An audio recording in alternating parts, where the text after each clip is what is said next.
On today's show, Houston Rockets 2022 free agency preview. What exactly is going on with Jae'Sean Tate and his current contract situation? Why did the Rockets decline the final year of his contract with the intention to try and re-sign him to a new deal? We'll tackle that. We'll also take a look at 5 possible free agents that the Rockets may be interested in to fill out their roster going into next season. All of that and more coming up right here at Locked On Rockets. This is Mission Control, Houston. Ignition sequence start. The Houston Rockets select Jalen Green and Jabari Smith Jr.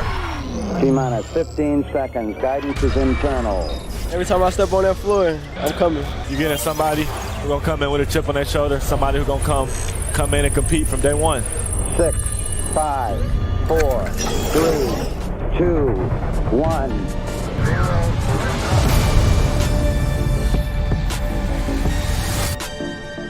What's up, and welcome to another edition of Locked On Rockets, your daily podcast, home for everything Houston Rockets basketball. As always, I'm your host, Jackson Gatlin, native Houstonian and credentialed media member. I'm also the host of Locked On NBA Mondays, host of the State of the Rockets podcast, as well as the founder of ClutchCityControlRoom.com. Be sure to follow along on Twitter at JT Gatlin. The show, of course, at Locked On Rockets. The show is free and available wherever you get your podcasts. We're also on YouTube. Go to YouTube, search Locked On Rockets, like, comment, subscribe, all that good stuff. Remember our motto, for the house, for the team, for the algorithm. Go comment on YouTube. It helps out the show a ton.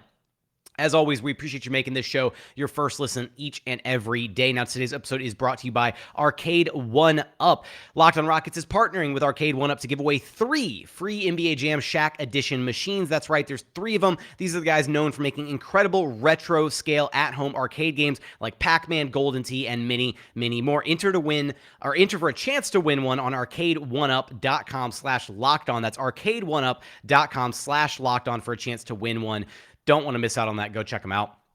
Now, for today's episode, we got a bunch of topics we want to tackle. It's our free agency preview, and first and foremost, we're going to tackle Jae'Sean Tate. What is his current contract situation with the Houston Rockets? Why did the Rockets decline the final year of his deal? We're going to break that down and exactly what's going on there. We'll also take a look at 5 possible free agents the Rockets could be interested in during this free agency period. Spoiler alert, all 5 of them are centers. That's where we're going to focus our attention today. Now, let's start with Jae'Sean Tate first off. And this came as a bit of a surprise to me and frankly many others, because I thought it was going to be a foregone conclusion that the Rockets would pick up Jae'Sean Tate's team option for the final year of his contract. It's a ridiculously friendly team, contract value, super cheap deal for the production that he brings. I thought it was going to be a no-brainer, and they would just revisit his free agency next summer at the same summer that they're going to have to eventually revisit the free agency of one Kevin Porter Jr. and try and figure out where he stands within the eyes of the organization. And not only that, but it also, makes sense pushing it all off to next summer, because that's the summer that the Houston Rockets are supposed to have $60 million north of cap space and trying to figure out, what big name free agents are out there for them to potentially throw the bag at, kind of push all those different cap holds further down the line rather than recommit right now. At least that was my initial thought process towards Jae'Sean Tate's original contract, his structure. Now, though, the way that it's been presented, and after some of the discussions surrounding why the Rockets declined this deal, with Jonathan Fagan of the Houston Chronicle reporting that the Rockets do have interest in striking a new deal with Jae'Sean Tate. So that being the case, let's assume this is probably just a wink, wink, nudge, nudge. They're going to decline the deal. They already have another deal lined up for it. It's probably going to be one of the first reported deals we get as soon as free agency is officially underway at 6 p.m. Thursday evening. So I'm sure we'll hear pretty instantaneously that Jae'Sean Tate and the Houston Rockets have come to terms on a new deal. What they're probably going for is the reason that they went for not exercising the team option, and they're looking to strike a new deal right now, is because they'll be able to get him on a lower yearly value. So shout out to Palo Alves on Twitter, who kind of broke it down already, that the understanding, or at least the way that he has presented this, is that if you were to sign a contract for $20 million, but you do it over just 3 years, then you're looking at a value of roughly about $7 million per year. But if you sign a $20 million contract over 4 years, you get that yearly value down to just $5 million a year instead. So because the Rockets don't really care about what their cap structure looks like for this season in particular, they're taking care of the Jae'Sean Tate contract 1 year earlier so that they can get him on a better yearly value as far as his contract is concerned. That way, next offseason, when it comes time for the cap hold to kick in and when they do have to sit down and figure out a new contract for him, they aren't pressed up against a wall with a larger cap figure that they have to factor into things. So instead of getting Jae'Sean Tate at a yearly value of, we'll say, I don't know, $10 to $12 million a year next offseason over 3 or 4 years, they get him this offseason, probably somewhere around the highest that they can go with his early bird rights, since he's been with the Rockets for 2 years, so they have the early bird exception to sign him with. The highest they can go is about $10 million. So maybe something like $10 million over 4 years, give or take, maybe something just under that, which is relatively decent value for Jae'Sean Tate. I'd kind of peg his value somewhere in the $8 to $12 million range, given what we've seen out of him across these first 2 seasons, and that's probably a fair assumption of his overall market value. That said, I think that's probably more or less in line with the deal that we're going to see presented to him Thursday afternoon, Thursday evening, is going to be somewhere in that $8 to $10 million range. Now, it could be in the $8 to $10 million range, and then it could also scale up in subsequent years. So maybe the overall actual dollar amount of the deal is a little bit more north of that $40 million, with that first year being a little bit lower on the scale out of the 4 years to be able to get that yearly value down just below where it needs to be for the Rockets to be able to slot him under the early bird exception as far as the signing purposes are concerned. But look, I like the move from the Houston Rockets. Jae'Sean Tate is a guy that I've wanted to stick around for a long time with the Houston Rockets. I don't want the Rockets to necessarily overpay for him. And while I was really interested to kind of see how this next season went, hopefully him, working this offseason on getting that 3-ball up to speed, getting it to a place where it actually is reliable and consistent is a big part of what he needs to work on in his game. Maybe this is a blessing in disguise, right? If the Rockets lock him down on a team-friendly deal this offseason, and then he comes into this next season and he's shooting maybe not lights out from 3, but if he's suddenly a consistent 35, 36, 37% three-point shooter, and you've got him on a team-friendly deal for the next 3 or 4 years, that is an absolute steal of a contract for a 3-and-D wing at his age, just 26 years old at the NBA level. That is absurd. So maybe this is Rafael Stone just playing 4D chess. He realizes, what Jae'Sean Tate is worth. He doesn't want to have to let him walk into unrestricted free agency next offseason and having to kind of battle for his services next year, coming off of a potential contract year where if he puts up insane numbers, then every team in the association is going to be trying to pry him away from Houston. If he takes care of him this summer, it also shows a good faith agreement between him and the organization, right? Hey, Jae'Sean, we value you. We appreciate what you bring to the table. We want to let you out of your contract 1 year early, and we've got a deal already in place for you right here. Obviously, all these deals wind up getting negotiated well before the actual free agency period hits. These teams negotiate these contracts like a month in advance.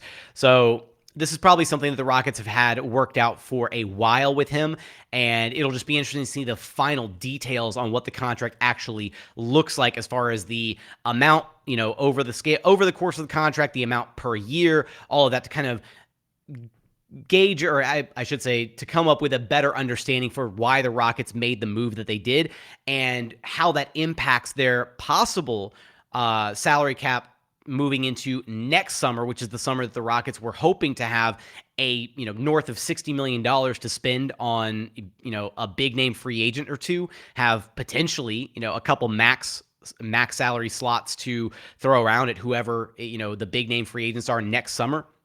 This does impact that a little bit if they do lock in Jae'Sean Tate into a brand new deal this time around, and if it is hovering around somewhere in that $7 to $10 million range, give or take, then that is a cap hit that the Rockets are going to have to factor into their long-term plans for next summer. But in the grand scheme of things, I do think it's probably more worthwhile to get Jae'Sean Tate on a team-friendly deal sooner rather than later than postponing that and then potentially having to pay through the nose if you wanted to keep him next summer if a team walked up and offered him $15 million a year or $20 million a year or something ridiculous. So we'll see what the terms of the contract ultimately look like.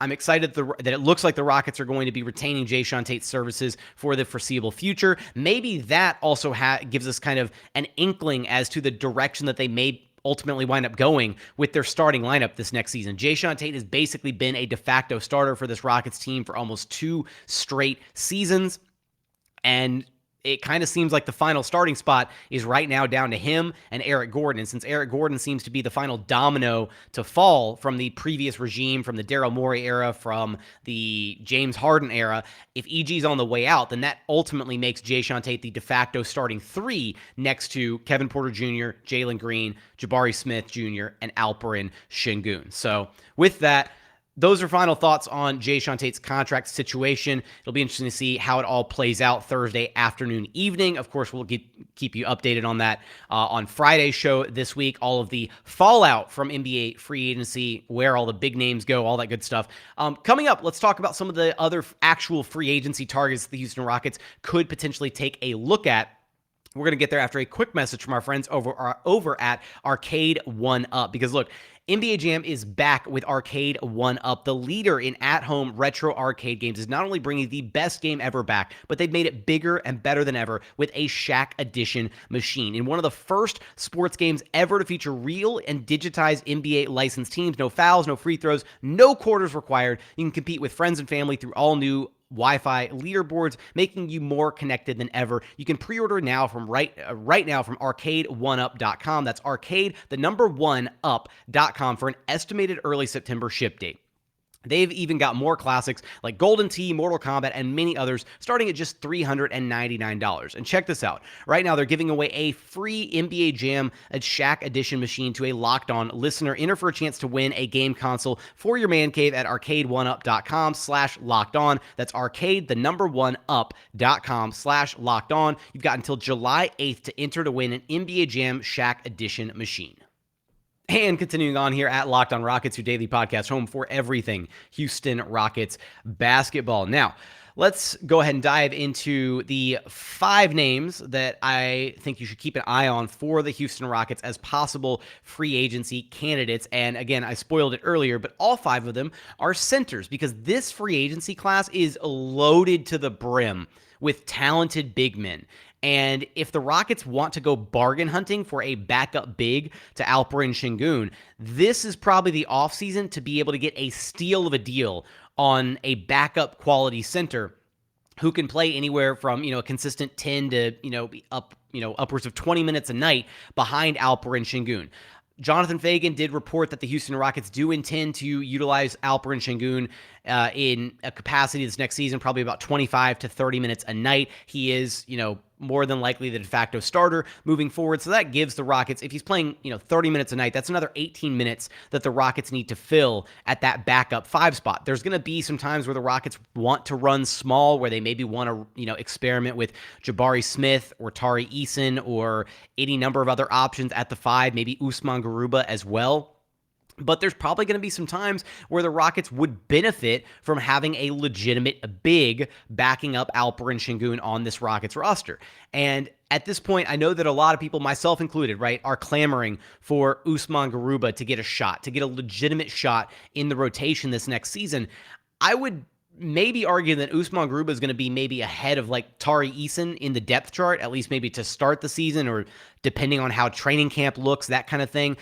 And I do think that you can bring in a value backup big man to at least just have in the depth chart behind Alperen Sengun, somebody that can kind of cycle in that spot with Usman Garuba depending on the matchup on any given night. And that just gives the Rockets a lot more versatility, hopefully on both sides of the floor, depending on the name of the person that they potentially bring in to the fold. And so where I want to go with this, again, is I'm not trying to bring in, of the names that I've looked at, I'm not trying to find somebody to bring in to become the immediate de facto backup to take 15, 20 minutes a night directly behind Alperen Sengun and prevent Usman Garuba from getting a chance at the NBA level. I'm incredibly high on his potential, but I do think having the versatility of multiple different players, archetypes, and options for this Rockets roster is going to be key to kind of see what these players can really do with one another, right? Maybe you see how Jalen Green and Kevin Porter Jr. can exist with a lob threat over the rim, and maybe they look infinitely better with a lob threat than they do with Alperen Sengun, right? You never find that out if you don't actually go get them a player that fits that mold. So I've got these 5 centers lined up. Let's start with the guy at the top of the list that has been rumored to have some interest from the Houston Rockets already, and a guy that I've already actually mentioned on the show, and that's Nic Claxton from the Brooklyn Nets. I think Nic Claxton is a guy who's shown some serious flashes, some incredible potential. He is your prototypical big man. He is a rim-running big. He's solid defensively. He's still a relatively switchable big, can go out on the perimeter and not get absolutely torched on switches. Exactly the type of big that you would potentially want to have in a backup type mold, right? I don't know if he's necessarily truly a starting caliber big, like a full-time NBA starting caliber center, I should say. So he almost makes perfect sense as a backup. And when you look again at what Alperen Sengun brings to the table as the 5 for the Houston Rockets team, having a center who brings a different skill set backing him up would be huge to provide different looks, both offensively and defensively, for this Rockets team. So Alperen Sengun, right? He's a guy that you want to put the ball in his hands. You want to let him create, play make for the offense. You want to let him put his back to the basket or face up and attack opposing defenses that way. He may be a bit of a liability at times. Defensively, he doesn't, quite anchor the defensive paint the way that you would think a 5-man, hopefully should, a more defensive-oriented 5-man with a little bit more size, what have you, that kind of thing. So why not have an option directly behind Alperen Sengun who remedies some of those things, right? A legit 6'11", 7-footer, somebody who can anchor the defense, who can guard the paint, who can be that big man presence, who can be on the offensive side of things, who can be a great screen setter and then a vertical spacing threat, right? Somebody who can play above the rim off of passes and assists from guys like Jalen Green, Kevin Porter Jr., etc. So I think Nic Claxton absolutely fills that mold, checks all of those boxes. So for me, as far as potential free agents, on the market, as far as potential free agent big men on the market, I should say, I've got Nic Claxton right at the top of my free agent list. Next guy on this list that I've got is actually, I'm going to go, and I ordered these guys from my favorite to my least favorite guy on this list. I'm going to go Isaiah Hartenstein, actually. Ex-Rocket, right? And he was a guy that didn't, unfortunately, get a fair shake at things when he was here with the Houston Rockets. Shout out to Mike D'Antoni, who refused to ever play young guys in his rotations. Isaiah Hartenstein has flashed a lot of potential, right? He's really kind of come into his own with the LA Clippers. That's where he really started to make a name for himself. And now that he's hitting the free agency market, this is a guy that I think the Rockets could absolutely take a look at on a bargain type deal. And I should have mentioned this when I was talking about Nic Claxton, but I'll go ahead and chime this in with Isaiah Hartenstein as well, because this kind of goes for all of these guys that I'm going to be mentioning here. The Rockets have their mid-level exception available, and they are going to be operating as a non-tax paying team. So their starting MLE starts at about $10.5 million. I would not want the Rockets in any respectable capacity to commit $10 million to a backup big man. Not a chance in hell. So these names that I'm throwing out here are names that become interesting if you can get them at a bargain discount, right? If Nic Claxton hits the free agency market and there's a team willing to pay him somewhere in that $8 to $10 million range, all right, turn your nose up at him. You're gone. You're not interested anymore. But as we get further down this list, you might have more and more options, because if the center market is just absolutely saturated, then some of these guys aren't going to be able to get quality deals, right? There's only so many teams out there. There's only so many teams that need a starting center, and then there's only so many teams that possibly need a backup center. So one of these guys may be able to get picked up for a relatively team-friendly deal, like a 3-year, $15 million, $5 million a year type deal. $5 million for a backup center of the quality of these guys that I'm running through this list on, Not bad whatsoever. So if that's the case, if you're telling me you could get Nic Claxton for $5 million a year, you absolutely grab that, because then, even at that point, if he doesn't actually carve out a spot in the rotation, maybe Usman Garuba is the absolute truth, and he makes sense in the Rockets rotation as the one true backup to Alperen Sengun as an undersized 5, or a, switchable big man presence, whatever you want to call him, right? Then whoever you sign winds up becoming trade fodder, right? Either salary filler, or potentially there's another team out there that missed out in the free agency period with all these centers, and then they're looking around like, hey, we need a bargain big. Let's float the Rockets a future draft pick, a second rounder or something, to pick up XYZ big man who's sitting down on their bench. So this is just an opportune area, or an opportunity, I should say, for the Rockets front office to make a smart, cost-effective move and bring in a free agents who can serve them, serve a purpose on the court for the team, but potentially be a great value to them further down the line when it comes to a potential trade, that kind of thing. So I like Nic Claxton. I like Isaiah Hartenstein. Hartenstein is another, he's an total hustle big. He can play maybe not as above the rim as like Nic Claxton does, but he can finish in and around the rim. He's a legit big with legit size. He moves well, and I do want to say he worked on that 3-ball a little bit more this past season. Not a ton of attempts, so we're not going to completely write home about it. But he is a guy that never got a chance to showcase his 3-ball while he was in Houston originally. So he's a guy that I would not mind the Rockets absolutely taking a flyer on as the backup big to holster that spot behind Alperen Sengun. So coming up, I got 3 more names on this list of potential free agent targets for the Houston Rockets. We're going to get there after a quick message from our friends over at Sakara, because feeling your best starts with what you eat. Sakara helps you live a healthy, balanced lifestyle and truly enjoy it with delicious, plant-rich, transformational nutrition that builds a foundation for living in your best body. Sakara is a wellness company that is anchored in food as medicine on a mission to nourish your body through the power of plants. Sakara gives you the tools that you need to transform your life with their organic, ready-to-eat meal delivery program and functional wellness essentials. Their nutritionally designed, chef-crafted meals are made with powerful plant-rich ingredients, helping boost your energy, support your digestion, curb your sugar cravings, and get your skin glowing. All the important stuff that you should absolutely care about. Plus, it's all delivered right to your doorstep, ready to eat. And right now, Sakara is offering all of our listeners 20% off their very first order when they go to sakara.com/lockedon20 or enter code lockedon20 at checkout. That's Sakara, SAKARA.com/lockedon20 to get 20% off your very first order. Sakara.com/lockedon20.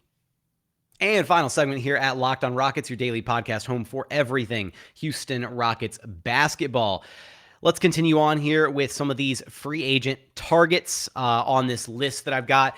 And I'm going to go, the next name on this list is an possible ex-New York Knick, and that is Mitchell Robinson, a guy who some Rockets fans were really interested in earlier this season when some of the trade rumors were kind of swirling about. And I remember Mitchell Robinson was, thrown into, I think there was a trade scenario centered on Mitchell Robinson and Christian Wood that a lot of Rockets fans were like chomping at the bit to be able to partake in, and that clearly never coalesced. So Robinson would be incredible. He'd be a great rim protector. He'd be a strong finisher around the rim. He would be able to play above the rim, right? He gives the Rockets a lot of the same presence on both ends of the floor that I think you would be able to get out of Nic Claxton.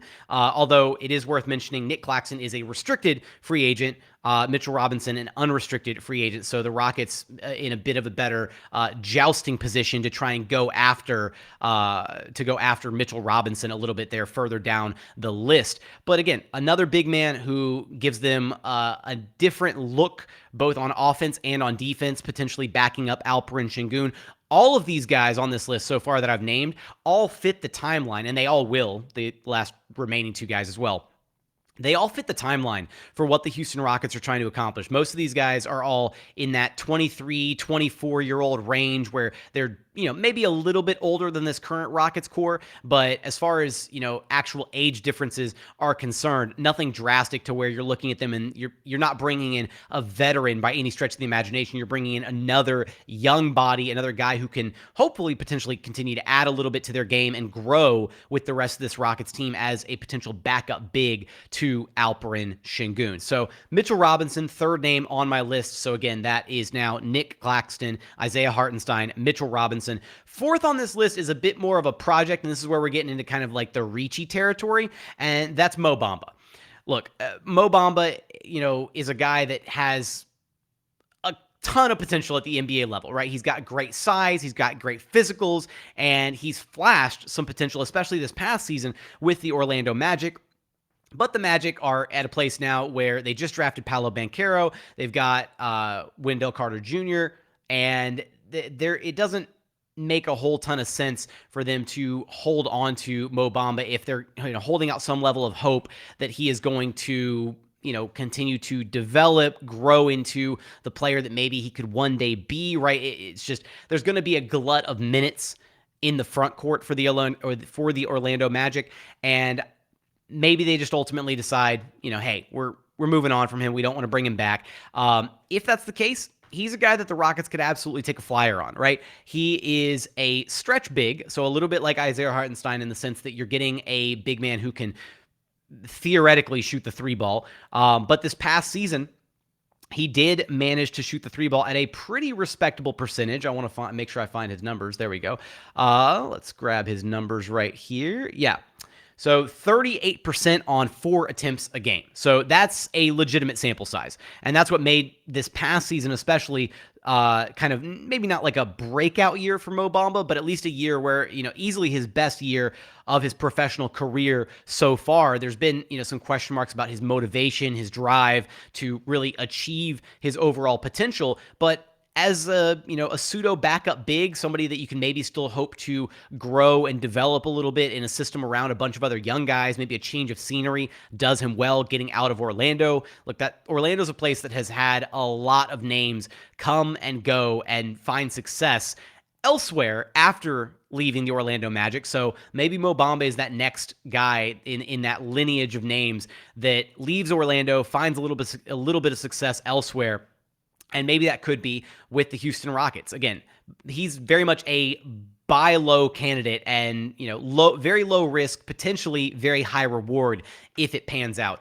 And that's kind of the same line of thinking that I have here with this final potential free agency target. And that is actually one Thomas Bryant from the Washington Wizards. Thomas Bryant is a guy that I've absolutely been infatuated with. I thought he was a big part of what the Wizards were doing up until he had his ACL injury. So he hasn't been quite the same player since coming back from that ACL injury. ACL injuries are a tough injury to rehab and get back to your pre-injury form, but he's a big man that can stretch the floor. He can knock down threes he used to be able to knock down threes at a pretty insane clip. He was shooting above 40% from three in back-to-back seasons and then had the ACL injury, unfortunately. And he was shooting on, relatively solid attempts, over 2 attempts a game. Like that's, it's not insane. It's not 4 or 5 attempts, but it's respectable enough to where I think there's something legitimate there. He gives you good size. He is a capable big on both the offensive side of the floor and the defensive side of the floor. And this could be a guy that if the Wizards decide they don't want to bring him back, then, again, why not risk it, see what you might be able to get out of him? He could be potentially, of this list of 5 players, he could easily be the best center on this list if he gets back to some semblance of his pre-injury self.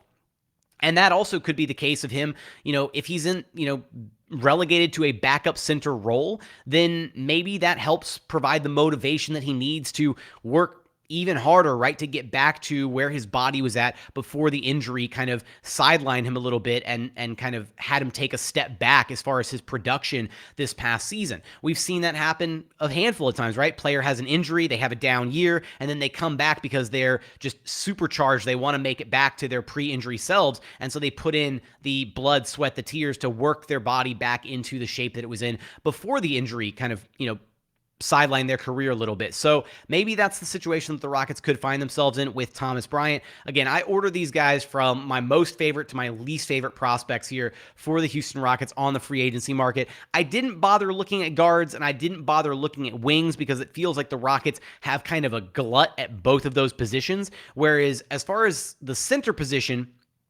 they basically only have Alperen Sengun. They've got Alperen Sengun. They might hold on to Boban Marjanovic, and even then, Marjanovic doesn't necessarily serve like he's like a utility big, right? Like you throw him out there, he's got the low post scoring. He's, you use him situationally, maybe against some of the other legitimate bigs like Embiid or Jokic. You can throw him out there just to have a little bit of size on the floor to maybe kind of, ruffle their feathers a little bit, but he's not like a defensive big. He doesn't anchor the paint. He'll get you some boards, but he doesn't bring you like a different defensive tone from like an Alperen Sengun, right? It's just you play drop with Boban, and that's basically all you can do defensively. So maybe the Rockets hold on to him, and maybe they're happy with just having him as the one legitimate big on the roster, backing up Alperen Sengun, and then the rest of the minutes are just going to be split between Usman Garuba and running small ball for 8 to 10 minutes a game. Maybe that's how the Rockets want to run next season. That very well could be the case. But if they're able to go out there on the free agency market and find a bargain backup big for somewhere in that $3 to $5 million range, out of any of the guys on this list would be superb, then I don't see why that wouldn't be an issue, especially because you've got the roster spots to make it work. They're completely over the roster cap right now. They're going to have to they're at like 18 or 19 players right now after the Christian Wood trade. They're clearly going to have to trim that down to 15 roster spots, but with the buyout of John Wall, you're not sitting on one more extra roster spot anymore. You've got plenty of space to work with on the roster. Having a legitimate backup big to have behind Alperen Sengun, God forbid an injury or something happens to him, he has to miss some time, anything to in that capacity. Having a legitimate backup big to be able to help absorb some of those minutes and not have to hit the panic button in the middle of the season would be really nice, right? It's just kind of an insurance policy thing more than anything, which is why I wouldn't want the Rockets to spend more than probably about $5, maybe $6 million, depending on the candidate for a backup big man spot. But because there's so many legitimate quality big men on the market this offseason, they could get an absolute steal of a deal this summer, and they might be kicking themselves further down the line if they didn't take advantage of this offseason before moving into possibly, subsequent offseasons where they're like, man, we really need a backup big for Alperen Sengun. It'd be great to have a lob threat or a defensive presence to have behind him, and we should have taken advantage summer 2022. There were a million centers out there, and we just didn't do it. So it'll be interesting to see how free agency plays out for the Rockets. It's going to be interesting to see how free agency plays out across the entire NBA landscape. For the Locked On Network, we're going to be doing a live kind of, not like a free agency official show. It's just going to be kind of like a hangout session where we're just reacting to the free agency deals that are coming through. It'll be really cool. I'll be a part of that. It'll be going live for like 2-3 hours. We'll kick it off about 30 minutes, I think 30 minutes before the free agency official timeline begins, and then we'll keep it running for like 2 or 3 hours, just reacting to who signs where, what trades happen, all this good stuff. So be on the lookout for that. I'll be sure to yell about it on social media, but that's going to do it for today's episode. If you haven't done so yet, please consider subscribing wherever you listen to your podcasts. That's Apple, Spotify, Google, the brand new Odyssey app, free and available on all platforms. Be sure to check us out on YouTube as well. Go to YouTube, search Locked On Rockets, like, comment, subscribe, all that good stuff. How do you feel about Jae'Sean Tate and his possible new contract with the Houston Rockets? What is a contract that you would feel comfortable with Jae'Sean Tate? Also, let me know about some of the names that I listed in this episode as far as potential backup big men to Alperen Sengun. Do you want to see the Rockets sign a big man? Do you want to see them commit all of those minutes to Usman Garuba? Let me know in the YouTube comments. I do read each and every one of those every single day. But as always, thank you so much for watching. Thank you so much for listening. We look forward to having you back right here at Locked On Rockets, your daily podcast home for everything Houston Rockets basketball.